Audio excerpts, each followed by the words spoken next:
আজ আমরা আবার সেই অন্য জগতে হারিয়ে যেতে চলেছি, যেখানে সঙ্গীতের প্রতিটি সুর হৃদয় ছুঁয়ে যাবে।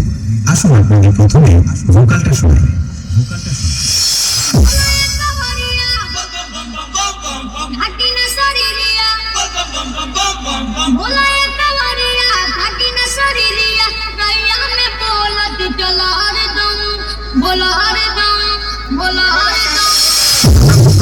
ভালোবাসা ও অনুভূতি দিয়ে গেয়েছি, যাতে কথাগুলো আমাদের সকলের হৃদয়ে গিয়ে স্পর্শ করে। এবারে ভোকাল এবং টুইটারের দুটি মিষ্টতা অনুভব করা যায়।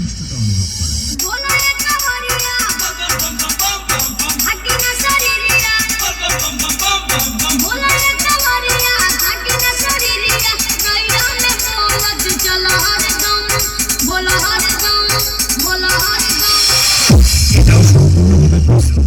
তাহলে এবার সেই মেদিনীপুরের ভাইরাল স্টাইলে এই সাউন্ড চেক শুরু করা যাক। আশা করি মেদিনীপুরের ভাইরাল সাউন্ড চেক আপনাদের হৃদয় স্পর্শ করবে।